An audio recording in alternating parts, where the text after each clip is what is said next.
પાટણના રાધનપુરમાં આરએનબી વિભાગની કામગીરીનો એક વિડીયો સોશિયલ મીડિયામાં વાયરલ થયો છે। રસ્તા પર પાણી ભરાયેલા હોવા છતાં કામ ચાલુ છે। શહેરના માશાલી વિસ્તારમાં રોડ બનાવવાની કામગીરી દરમિયાન રસ્તા પર પાણી ભરાયેલું છે, છતાં કામ ચાલુ રાખવામાં આવ્યું હોવાનો વિડીયો જોવા મળી રહ્યો છે। લાખો રૂપિયાના ખર્ચે બનતા રોડની ગુણવત્તા અંગે હવે અનેક સવાલ ઊભા થયા છે।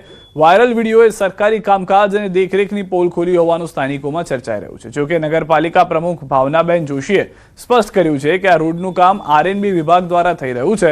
નગરપાલિકાને તેની સાથે કોઈ લેવા દેવા નથી।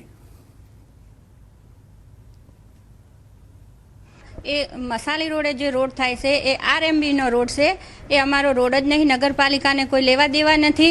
અને જે ત્યાં કામ થાય છે તેઓ પાણી ભરેલું દેખાય છે, તેઓ જમા ફૂટે છે પાણીના, એટલે પાણી અવારનવાર આયા જ કરે છે।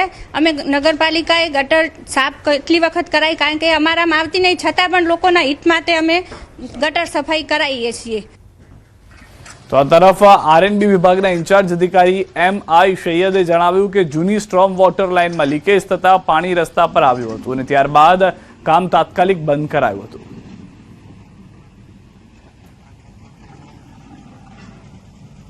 હવે આ જ રસ્તાની બાજુમાં હયાત જૂની સ્ટ્રોમ વોટર લાઇન આવેલી છે, જે સ્ટ્રોમ વોટર લાઇન લીકેજ થવાના કારણે રસ્તા ઉપર પાણી આવેલ છે।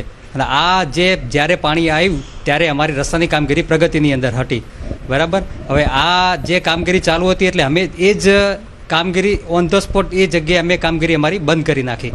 પછી જે પાણી આવ્યું તો પાણીનો અમે યોગ્ય રીતે વ્યવસ્થિત રીતે નિકાલ કર્યા બાદ એના બીજા દિવસ પછી અમે આ રસ્તાની કામગીરી આગળ શરૂ કરવામાં આવેલ છે। નગરપાલિકાનો હદ વિસ્તાર આવે છે વોર્ડ નંબર 7, તો વોર્ડ નંબર 7 આવે છે તો નગરપાલિકાના ચીફ ઓફિસર અને જે સત્તા પક્ષ એટલે કે જે અત્યારે ભાવનાબેન જોશી બેઠેલા છે પ્રમુખની અંદર, અને જો કે એમનો જ વિસ્તાર છે અને ત્યાંથી વિધાનસભામાં ચૂંટાઈને મૂકેલા ધારાસભ્યશ્રી એ પણ એ વિસ્તારમાં આવેલા છે।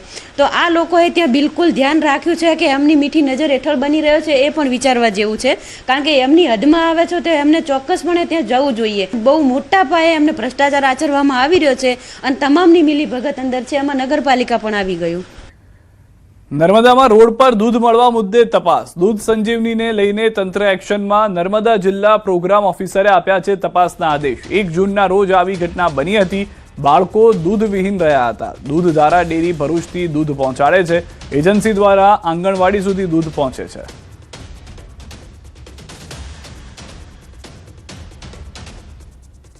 એના આધારે અમે ગંભીરતાપૂર્વક એ જે વિસ્તારમાંથી મળ્યા છે એ વિસ્તારના અને સમગ્ર જિલ્લાના જે સીડીપીઓસ છે એમની પાસેથી માહિતી મગાવીશું।